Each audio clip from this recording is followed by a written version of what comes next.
오늘 저는 본 말씀을 가지고 어버이를 공경하라 라는 제목으로 말씀을 잠깐 나누겠습니다. 제가 담임 목회를 하면서 회개하는 것 한 가지가 있습니다. 그것은 제가 부교육자로 있을 때 혹은 담임 목회 초기에 교단의 선배 목사님들의 여러 모습들을 쉽게 판단했던 것을 이렇게 회개하게 되는 그런 시간이 많았습니다. 성격상 겉으로 드러내지는 않았지만 많이 그랬던 것 같습니다. 특히 그 지방의 다소 작은 교회 목사님들을 바라보면서 속으로 그런 생각을 참 많이 했어요. 오랜 기간 목회를 하시면서도 왜 교회를 부흥시키지 못하셨을까? 이런 판단을 제가 했던 것 같아요. 또 이런 생각을 참 많이 했습니다. 자기도 잘 못하면서 후배 목회자들에게 되게 엄격하시다. 그렇게 해서 후배들이 대접을 잘 해드리겠나 이러한 생각도 많이 했던 것 같아요. 근데 이제 제가 담임 목회 14년 차 접어들었는데 제가 참 깨닫는 거는 그게 참 너무 짧은 판단이었다라는 생각입니다. 나는 선배들의 동시대에 살았다면 그보다 잘할 수 있었을까? 모르는 일입니다. 요즘 이런 생각이 많이 들어요. 이런 생각이 들면서 마음 한구석에 저보다 앞서 이 목양의 길을 그 고난의 길을 오랜 기간 동안 견딘 선배들의 연륜 그 자체가 대단해 보이기 시작했어요. 한 주 한 주가 쉽지 않거든요. 근데 그거를 10년, 20년, 30년 어떻게 할 수 있을까? 이런 생각을 하면서 내가 너무 생각이 짧았다. 그리고 내가 너무 쉽게 판단했다는 생각을 하게 되면서 요즘 부쩍 회개합니다. 그러면서 교단과 지방의 선배 목사님들에 대한 존경이 마음속 깊은 곳에서 조금씩 생겨나게 되었어요. 여러분, 우리가 살고 있는 물리적 세계에는 이 물리적인 세계를 지배하는 물리적인 질서가 있습니다. 예를 들어서 중력의 법칙이 그 질서의 대표적인 경우죠. 뉴턴에 의해서 발견되었고 아인슈타인의 상대성 원리에 의해서 재조명된 물리학의 법칙이 이 중력의 법칙이에요. 이 질량이 있는 어떤 물체는 인력이 있다는 겁니다. 그래서 끌어당기는 힘이 있다는 거죠. 이게 중력의 법칙이거든요. 우리 이 중력의 법칙을 거스르면 안 됩니다. 존중하고 잘 이용해야 돼요. 그러면 큰 유익이 있습니다. 중력의 법칙을 존중하고 잘 이용해서 받는 그 여러 유익들이 있는데 그 중에 대표적인 게 전기 아닙니까? 수력 발전. 수력 발전이 어떻게 이루어지는 거죠? 중력을 통해서 이루어지는 거예요. 물의 낙차, 물이 떨어지잖아요. 그 물의 낙차에 그걸 통해 터빈을 돌려서 전기를 발생시키는 거잖아요. 그러니까 여러분, 중력의 법칙을 잘 선용하면 유익이 있는 겁니다. 반대로 중력의 법칙을 여러분들이 무시하면요, 끔찍한 결과를 가져올 수 있는 거죠. 한때 저는 어린 시절 제가 의정부 가능 일동 살았거든요. 거기에 은행 연립이라고 지금은 없어요. 2층짜리 연립주택에 오래 살았습니다. 비가 오면 저희 친구들하고 그 옥상에 올라가서 이렇게 막 왜 올라가는지 모르겠어요. 또 올라가서 비를 맞으면서 막 놀기도 하고 막 그랬는데 그때 어떤 생각을 하게 되냐, 어떤 생각했냐면 내가 우산 2개를 펴서 뛰어내리면 지상에 살며시 앉지 않을까. 이런 어리석은 생각을 했습니다. 그러니까 중력의 법칙을 존중하지 않는 어리석은 상상인 셈이죠. 아마 제가 실제로 시도했다면 어디 하나는 깨졌을 겁니다. 자, 그런데 여러분, 하나님은 물리적인 세계에 물리적인 질서를 부여하신 것만이 아니라 인간을 창조하시고 하나님과 인간, 그리고 인간과 인간 사이 관계에 이른바 도덕적인 질서를 부여하셨어요. 하나님은 인간을 창조하시고 그와 사랑의 관계를 맺으십니다. 자, 그리고 인간 서로 관계를 맺으며 살도록 그렇게 하나님이 그렇게 디자인을 하셨어요. 그것을 성경적인 용어로 언약이라고 합니다. 그리고 이 언약을 유지하기 위해 룰을 만드셨어요. 이 룰, 이것이 바로 언약 당사자가 존중해야 할 질서입니다. 도덕적 질서예요. 자, 우리가 읽은 오늘 본문 출애굽기 20장은 십계명에 대한 본문입니다. 십계명은 바로 하나님이 부여하신 이러한 도덕 질서에 관한 말씀입니다. 그래서 십계명에는 하나님의 도덕적인 성품이 반영되어 있어요. 그러니까 하나님의 호불호, 하나님이 원하시는 것, 하나님이 싫어하시는 것이 성경에 이 십계명에 잘 반영되어 있어요. 그런데 이 십계명의 구조와 순서를 보면 거기에 메시지가 있습니다. 우리는 이 십계명의 구조와 순서를 통해서 하나님이 부여하신 이 도덕적 질서의 구조를 보게 돼요. 그 질서가 이런 것입니다. 오늘 본문 제5계명은요, 6계명과 10계명이 이게 인간과 인간 사이에 지켜야 할 룰이거든요. 이것의 맨 앞부분에 위치하고 있어요. 이 구조 자체가 굉장히 중요한 의미를 가지고 있는 거예요.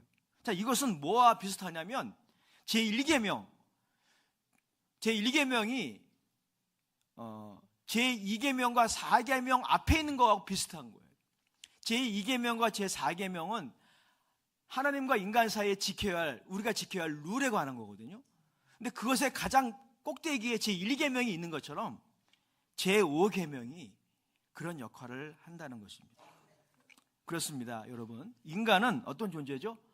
관계적인 존재예요. 그는 하나님과 어떤 방식이든지 관계를 맺어야 합니다. 동시에 인간은 사회적인 존재입니다. 인간은 하나님만이 아니라 인간과 타인과 어떤 방식이든지 관계를 맺어야 됩니다.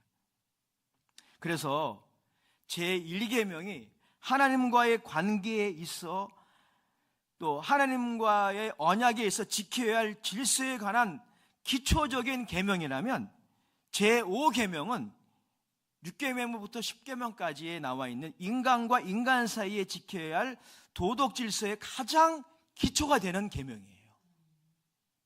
그래서 구약학자 존 더함은 이 제5계명을 이렇게 정의했습니다. 들어보십시오. 부모와의 관계는, 이게 제5계명이 우리에게 시사하는 내용이에요.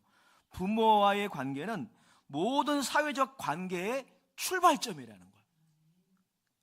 그리고 가장 근본적이고 중요한 인간 관계입니다.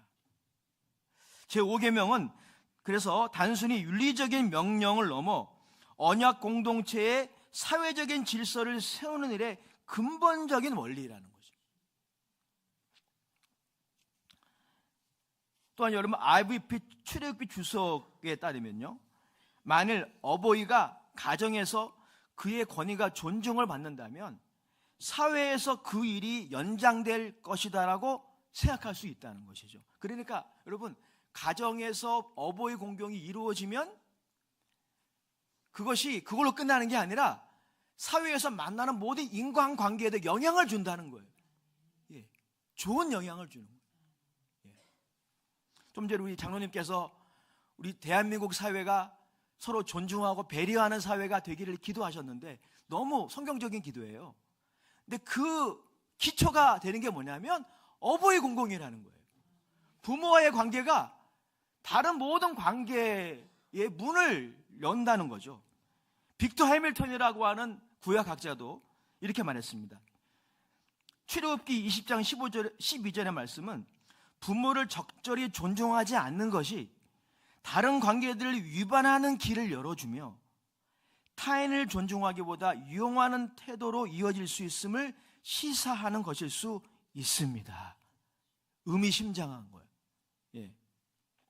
부모를 적절히 존중하지 않는 것, 즉 부모를 공경하지 않는 것이 6번째 계명에서 10번째 계명을 위반하는 것을 쉽게 할 수 있다는 거예요. 예.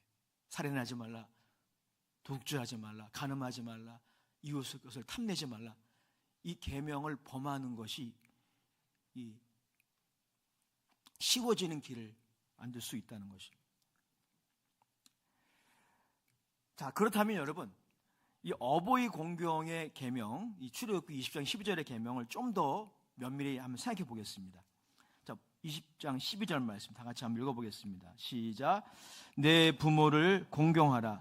그리하면 내 하나님 여호와가 내게 준 땅에서 내 생명이 길리라. 하나님은 부모, 어버이를 공경하라 라고 말씀하십니다. 여기서 이 공경이라는 단어를 한번 우리 생각해 보겠습니다. 공경이라는 단어는 카베드라고 해요. 카베드.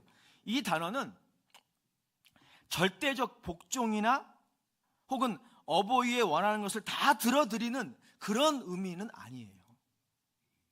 자, 주석적 연구에 따르면 이 단어는 이런 의미가 있습니다. 무겁게 여기다, 또 존중히 여기다, 이런 뜻을 가지고 있어요.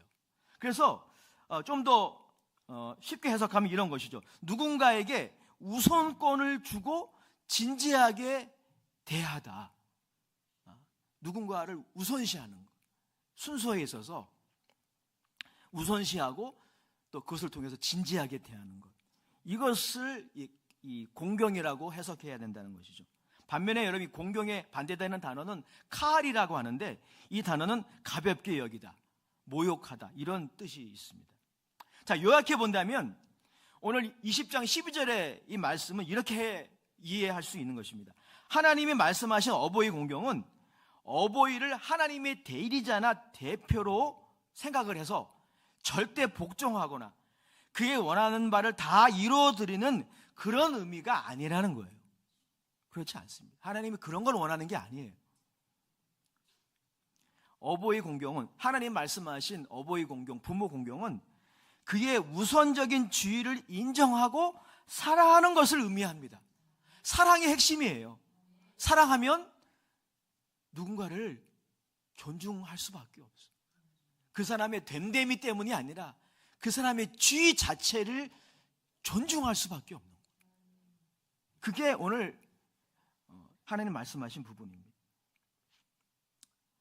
하나님이 어떤 분입니까? 그가 창조하신 모든 생명보다 우선적이죠. 시간적으로도 우선적이에요. 우리가 이 땅에 존재하기 전에 하나님이 계셨어요. 마찬가지입니다. 어버이는 그들의 자녀보다 우선적입니다. 시간적으로도 우선적이에요. 이 땅에 먼저 존재하셨어요. 물론 지금 천국 가서 안 계신 분도 계시겠지만 중요한 건 우리보다 앞서 이 땅에 존재하셨고 그분들을 통해 우리가 이 땅에 태어났고 성장했습니다. 제가 말씀을 준비하면서 돌아가신 우리 할아버님, 친할아버님 말이 떠올랐어요. 할아버님이 구정 때나 이 추석 때 저에게 자주 하시던 말씀이 있어요. 할아버님이 저에게 가스라이팅 하신 거예요. 생각해보니 조상 제사를 안 지내니까 저희가 이제 신앙생활 하면서 저희 아버님 또 어머님 다 우리 가족이 제사를 안 지내니까 늘 그것이 이제 한편으로는 불편하셨던 거죠. 그래서 이런 말씀을 자주 하셨어요. 형수나, 너희들이 애미애비 없이 어떻게 이 땅에 태어났냐? 하늘에서 떨어졌냐? 땅에서 솟구쳤냐? 이 말씀을 자주 하셨어요. 물론 할아버지는 조상제사를 강조하시기 위해 이 말씀 하신 거예요. 그러니까 너희들이 조상으로부터 왔기 때문에 조상에 대한 예의를 다해야 된다, 제사 드려야 된다, 이 말씀을 하시려고 한 건데 그 동기는 성경적이지 않죠. 하지만 말씀을 준비하면서 이 말은 일리가 있는 거예요. 여러분, 우리가 이 땅에 어떻게 태어났습니까? 하늘에서 그냥 떨어졌나요? 터미네이터라는 영화를 보면 타임머신이라는 기계가 있어가지고 지 하면은 딱 성인체가 딱, 물론 빨가벗고 있지만 딱 등장을 하죠. 우리가 그렇게 태어났나요? 아니에요. 부모님을 통해 이 땅에 태어났어요. 어머님의 해산의 수고를 통해, 아버지의 수고의 땀을 통해 이 땅에서 태어났고 자랐고 지금 이렇게 생활하고 있는 거죠. 그래서 여러분, 하나님의 언약의 백성인 그리스도인들은 저희 할아버님이 강조한 것과 다른 의미에서 이 말을 의미 있게 받아들여야 한다고 생각합니다. 우리가 하늘에서 떨어지거나 땅에서 솟구치지 않았어요. 우리 할아버님은 조상 숭배를 강조하기 위해 이 말씀을 하셨지만 출애굽기는 다른 이유로 이 동일한 의미를 강조하는 것 같아요. 즉 하나님이 모든 생명의 시작이시고, 아멘이십니까? 그렇죠. 그런데 하나님이 우리의 어버이를 통해 우리를 이 땅에 존재하게 하셨잖아요. 그러니까 우리 어버이가 그 하나님의 채널, 이거를 번역하면 통로, 하나님의 통로로 우리보다 먼저 이 땅에 사셨고 우리를 낳으셨고 우리보다 앞서 고생하셨어요. 우리들을 자라게 하기 위해 아버지는 땀을 흘리셨고 어머니는 눈물을 흘리셨어요. 그래서 그분들의 중요성을 인정하고 존중하는 것이 마땅한 겁니다. 그게 오늘 말씀의 요지예요. 자, 우리가 종종 범하는 오류가 있어요. 이건 저도 많이 범해요. 그게 뭐냐면 하나님은 공경한다고 하면서도, 하나님을 경외한다고 하면서도 하나님의 축복의 채널, 통로는 공경하지 않는 경우가 얼마나 많습니까? 나 하나님하고 1대1이니까. 신앙생활은 분명히 1대1이에요. 내가 믿어야 됩니다. 하나님하고 1대1이에요. 하지만 여러분, 하나님이 여러분들을 축복하실 때 채널이 있어요. 채널. 여러분들 TV를 보려면 어떤 채널로 돌려야 하듯이 하나님이 여러분들을 축복하실 때 그 사용하시는 통로가 있어요. 누구입니까? 어버이예요. 어버이를 통해 이 땅에 여러분 존재하게 하셨고 자라게 하신 거 아닙니까? 어버이뿐이겠어요? 여러분의 가족들, 남편, 아내, 자녀, 그리고 교우들, 목회자, 채널이 있는데 우리는 하나님이 나한테 직접 축복하시니까 하나님, 그건 맞는데, 그런 이해는 맞는데 이게 지나쳐서 하나님의 축복의 채널은 공경하지 않은 경우가 많이 있어요. 이것은 어리석은 모순입니다. 이것은 마치 죽은 사람의 시신을 막대하는 거하고 같은 거예요. 자, 몸과 영혼을 생각해 봅시다. 몸은 영혼의 채널이에요. 영혼의 도구예요. 영혼은 몸을 통해 무언가를 감각하고 누리고 활동하는 거죠. 육체의 생명을 다한 후에는 영혼이 몸과 분리되기 때문에 몸은 흙으로 돌아갑니다. 그러나 여러분 어때요? 영혼이 떠난 몸이라고 해서, 여러분 장례 예배에 가보셨죠? 영혼이 떠난 몸, 그러니까 영혼이 떠난 몸은 더 이상 영혼의 채널이 아니에요. 영혼의 통로가 아닙니다. 그렇다고 해서 발로 툭툭 차고 침 뱉고 능욕하고 후욕합니까? 그렇지 않아요. 우리는 전혀 모르는 사람의 장례 운구차가 지나가도 길을 비켜줍니다. 이미 영혼이 떠난 몸인데 뭐 그렇게 대접을 해요.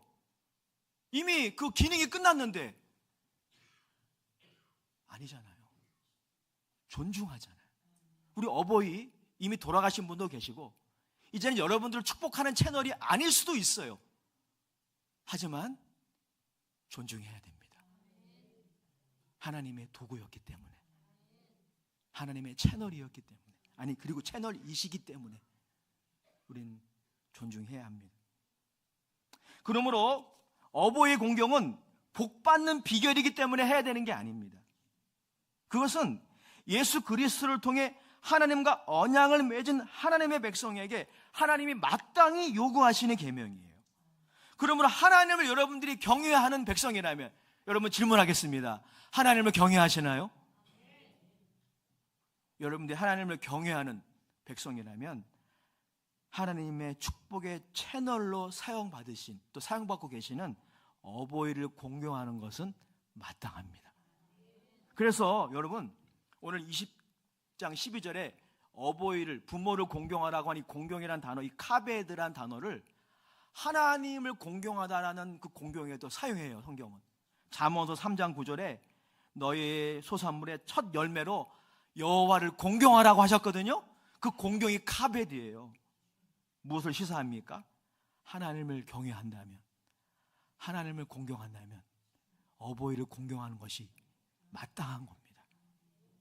그 둘을 분리할 수 있는 게 아니에요.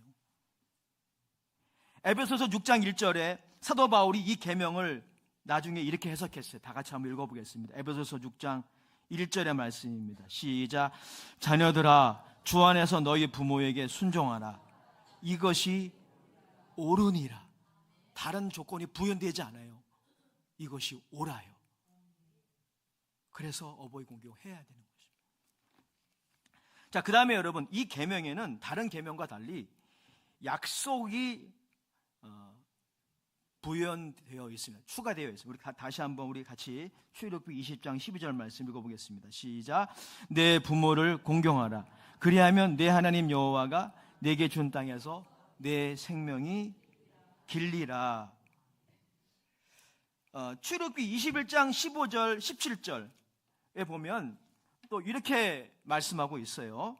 출애굽기 21장 15절 17절 따로따로 읽어보겠습니다. 시작. 자기 아버지나 어머니를 치는 자는 반드시 죽일지니라. 17절입니다. 자기 아버지나 어머니를 저주하는 자는 반드시 죽일지니라. 그러니까 여러분, 오늘 이 제5계명에 부연된 이 약속은 동시에 이 암시적이지만 경고도 되는 거예요. 약속과 경고는 동전의 앞뒷면이니까요. 자, 여러분, 이런 말씀들을 보면 우리가 무엇을 알 수 있습니까? 부모 공경의 계명에 반하는 삶은 언약 공동체에서 심각한 잘못으로 이해되었음을 알 수 있어요. 자, 그러나 이러한 경고는 하나님이 단순히 어버이 편을 드신다는 그런 의미는 아니에요. 만약에 그런 계명이라면 반대로 어버이를 통해 원치 않는 상처와 피해를 보는 자녀들은 많이 억울할 것입니다. 그러므로 여러분, 이 경고는 이런 의미예요. 이 5번째 계명이 인간과 인간 사이의 모든 관계의 기초가 되기 때문에 오늘 이러한 경고가 주어진 것이고요. 또 한 가지는 그것을 거역하는 것은 단순히 인간 사회의 금기를 깨는 것이 아니라 하나님의 계명을 거역하는 것이기 때문에 거기에 경고가 주어진 거예요. 어떠한 계명이든지 하나님의 계명을 거역하는 것에는 경고가 주어질 수밖에 없는 것이죠. 그러면 이 약속은 우리가 어떻게 이해해야 할까요? 이렇게 말씀하고 있어요. 출애굽기 20장 12절에 그리하면 내 하나님 여호와가 내게 준 땅에서 내 생명이 길리라. 아멘. 이 약속은 언뜻 보기에 단순한 장수를 약속하시는 것처럼 보입니다. 그러나 이 약속은 단순히 부모 공경의 사람이 이 땅에서 장수와 번영을 누리게 된다는 그런 공식과 같은 계명은, 그런 약속은 아니에요. 공식은 예외가 없어야 돼요. 1 더하기 2는 3, 예외가 없어야 됩니다. 그러나 오늘 5계명은 그런 공식은 아니에요. 예를 들어서 여러분, 바울과 같은 사람, 그는 결혼도 하지 않았어요. 자식도 없었어요. 그리고 젊은 시절에 요절했습니다. 그러면 그 사람은 부모 공경을 안 한 것일까요? 우리가 그렇게 해석할 수 없지 않습니까? 그러므로 여러분, 오늘 이 약속은 이렇게 이해해야 됩니다. 빅터 해밀턴의 이해를 우리는 좀 잘 새겨드려야 될 것 같아요. 그는 이렇게 말했어요. 내 생명이 길리라라는 약속은 오직 이 땅에서의 장수와 번영만을 의미하는 것이 아니라 이 땅에서의 삶을 넘어 계속되는 어떤 실제에 관한 것이다. 사랑하는 여러분, 그렇습니다. 이 약속은 하나님과 부모 그리고 이웃과 화목한 바른 관계를 맺는 인생들이 이 땅에서 그리고 영원히 누리게 될 행복에 관한 말씀이에요. 무엇이 행복입니까? 무엇이 행복입니까? 여러분, 천국이 어떤 곳일까요? 제가 일부 예배 때도 말씀드렸지만 천국이 내가 원하는 음식, 내가 원하는 일들을 영원히 계속할 수 있는 곳, 그게 천국일까요? 어린아이의 이해예요. 여러분, 천국은 하나님과 영원히 친해지는 거예요. 만약에 하나님이 불편해, 그럼 천국은 하나님으로 충만한데, 천국은 하나님으로 충만한 곳이에요. 근데 하나님이 불편해, 하나님하고 친하지 않아, 적대적이야, 그러면 천국이 아니죠. 여러분, 천국의 본질은 뭡니까? 화목이에요. 하나님을 영원토록 즐거워하는 거예요. 그것만이 아닙니다. 천국은 이웃과 화목하는 거예요. 이웃과 화목하는 거예요. 이 화목이 행복의 통로예요. 아니, 행복 그 자체입니다. 잠언서 곳곳에도 육선이 가득한 집에 살면서 다투는 것보다, 잠언서에 그런 구절, 제가 지금 어떤 몇 장 몇 절인지 기억은 안 나요. 잠언서에 분명히 있어요. 한번 찾아보세요. 육선이 가득한 것, 그러니까 부자리에서 매일 잔치야, 매일 파티예요. 그런데 육선이 가득하면서도 다투는 것보다 초막집에 화목하게 살아가는 게 낫다, 그런 취지의 말씀이 있어요.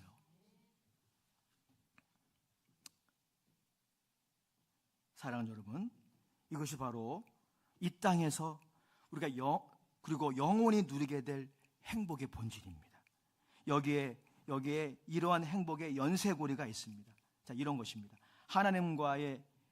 하나님과 화목된 관계에 있는 자는 부모 공경의 질서에 순종할 것이고, 자, 그것은 다른 타인과의 복된 관계, 화목된 관계의 기초가 돼요. 연쇄고리가 있는 거예요. 다시 말씀드릴게요. 하나님과 화목된 관계에 있는 자는 부모 공경의 질서에 완벽하진 않지만 우리 인간이기 때문에 순종할 것이고, 그것은 그 사람의 타인과의 화목된 관계의 기초가 된다. 이게 오늘 본문의 메시지. 이게 바로 내가 하나님이 주시는 땅에서 장수하리라, 그 말씀의 의미예요. 그렇습니다. 이 복의 연쇄고리의 꼭대기에 무엇이 있는 줄 아세요? 하나님의 사랑이 있습니다. 하나님은 하나님을 거역하고 떠난 우리를 사랑하고 용서하시기에 예수님을 화목제물로 보내셨대요. 요한 1서 4장 10절 말씀, 우리 다 같이 그런 의미에서 읽어보겠습니다. 요한 1서 4장 10절입니다. 시작. 사랑은 여기 있으니 우리가 하나님을 사랑한 것이 아니요 하나님이 우리를 사랑하사 우리 죄를 속하기 위하여 화목제물로 그 아들을 보내셨습니다. 아멘. 누구든지 예수 그리스도를 믿는 믿음을 통해 하나님의 진노에서 구원받는 거예요. 예. 죄는 하나님과 우리 사이를 불편하게 만들어요. 아니, 하나님의 진노를 이루는 거죠. 그런데 예수님이 화목제물로 오셔서 피 흘려 주심으로 그를 믿는 자마다 어떤 복을 받게 되는 것입니까? 하나님의 진노에서 건짐을 받는 것입니다. 하나님과 화목되게 되는 거예요. 그리고 이걸로 끝나는 게 아니고요, 더 나아가 모든 인간관계에 있어서 하나님이 부여하신 도덕 질서에 순응하며 살아갑니다. 그것을 통해 어떤 일이 이루어지나요? 도덕 질서가 깨어짐으로 생긴 상처와 고통을 치유하며 살아가게 되는 거예요. 여러분, 죄가 가져오는 게 뭡니까? 도덕 질서를 붕괴시키는 거죠. 화목을 깨어버리는 거예요. 이게 죄가 가져온 오염이라면, 여러분, 예수님이 가져온 화목은 무엇입니까? 이 도덕 질서가 깨어짐으로 생긴 상처와 고통을 치유하는 거예요. 그래서 요한일서 우리가 4장 10절을 읽었는데, 자, 10절의 결과가 11절, 12절이에요. 같이 한번 읽어보겠습니다. 요한일서 4장 11절, 12절 우리 큰 소리로 시작. 사랑하는 자들아, 하나님이 이같이 우리를 사랑하셨은즉 우리도 서로 사랑하는 것이 마땅하도다. 어느 때나 하나님을 본 사람이 없으되 만일 우리가 서로 사랑하면 하나님이 우리 안에 거하시고 그의 사랑이 우리 안에 온전히 이루어지느니라. 아멘. 그래서 모든 그리스도인들은 상처 입은 치유자입니다. 우리 모두 상처 입은 아버지일 수 있어요. 어머니일 수 있습니다. 혹은 상처 입은 자녀일 수 있습니다. 그러나 예수님 때문에 하나님과 화목하게 되었습니다. 그리고 그가 부여하신 사랑의 질서에 따라 살아갑니다. 서로 사랑하려고 그래도 노력하는 거예요. 자, 여러분, 그래서 우리가 서로 사랑하기에, 또 서로 사랑할 때 하나님의 사랑이 우리 안에 온전히 이루어지게 되고, 이로 인해 이 도덕 질서가 깨어짐으로 생긴 상처와 고통이 점점 치유되는 것입니다. 사랑하는 여러분, 결론입니다. 어버이를 공경합시다. 우리보다 앞서 이 땅에 사셨고 우리를 낳으셨으며 우리를 향한 하나님의 축복의 통로이셨던 어버이들을 존중해야 합니다. 우리보다 먼저 이 땅에 사시면서 고민하고 고생하신 어버이를 중요하게 생각하고 존중합시다. 또한 더 나아가서 우리 인생의 선배들을 존중합시다. 신명기에 보면 흰머리 앞에서, 흰머리가 뭐예요? 흰머리가 뭘 의미합니까? 우리보다 앞서 고민하고 고생한 흔적들이죠. 흰머리, 센 머리라고 나와 있는데 성경은 그 센 머리 앞에서 공경을 다하라는 내용도 있어요. 오늘 제가 두 부분을 성경 구절을 찾아드려야 되는데 구체적으로 찾아드리지 못해서 죄송한데 한번 찾아보세요. 센 머리 앞에서 일어나라라는 구절이 있어요. 이것이 바로 행복의 길입니다. 기도하겠습니다. 하나님 아버지, 우리 사랑하는 귀한 종들, 어버이 주를 맞이하여 어버이 공경의 축복을 다 경험하는 하나님의 종들이 되게 하여 주시옵소서. 예수님의 이름으로 감사하며 기도합나이다. 아멘.